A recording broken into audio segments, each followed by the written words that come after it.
Arrest Benjamin Netanyahu for war crimes. I'm often saying arrest Benjamin Netanyahu for war crimes. It's probably a comment I make numerous times a day on YouTube videos just to let people know arrest Netanyahu for war crimes. That's what should happen. Maybe they need to arrest Biden for war crimes for supporting him for so long. But we should start with Netanyahu or start with Putin, but start with Netanyahu and Putin and Trump. But arrest these guys for war crimes. Now, when I say this, it's the truth. It's what should happen. But it also seems completely outlandish. I know people would think I'm living in some sort of fantasy land to suggest that any leader of a country would ever face consequences for his actions. The more likely outcome that would be as good or better would be the people of Israel overthrowing Netanyahu and ending it that way.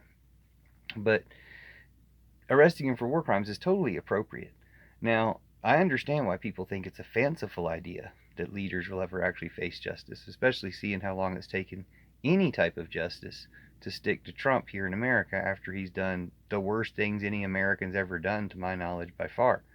So, it's hard to believe that it would happen. But here's a little mind trick to uh, see why it's really outlandish for it not to happen. That what's outlandish is for people to, be so accustomed to the fact that justice can't or won't be applied to the people at the top. So people are accepting of Netanyahu wanting to kill Hamas fighters because they attacked Israel, or as far as we know, we understand or accept the idea that they've attacked Israel, and the idea is they want us to accept the idea that they should die and people around them should die. Well, maybe the Hamas fighters should be arrested for war crimes and tried for war crimes. But no, we've already gone much further than that, that people are accepting killing them and killing everyone around them. So if you can't arrest and try the Hamas fighters for war crimes, but instead, because people have accepted that they did the crimes they did, people are supposed to also accept that they should just be killed, well, we know that Netanyahu's done a bunch of crimes now. So is the outcome that someone should just kill Netanyahu? He suggested a very similar thing about the previous prime minister of Israel, Rabin, and somebody killed him. Much like the way Trump whistles for his terrorists to commit terrorist acts in his stead.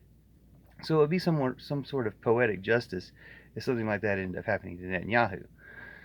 But of course, now we're talking about skipping the justice part, which we'd already done for the Hamas fighters. No one was talking about arresting them and taking them to court. And that's where the bias falls in, where we can see what's wrong with the idea that, oh well, if you're not even expected to arrest the terrorists who actually attacked Israel, you know, but skip straight to the murdering, well, maybe they don't need to arrest the terrorist Netanyahu, but skip straight to the murdering. Um, People would, say, "Oh no, let him have a trial or arrest him."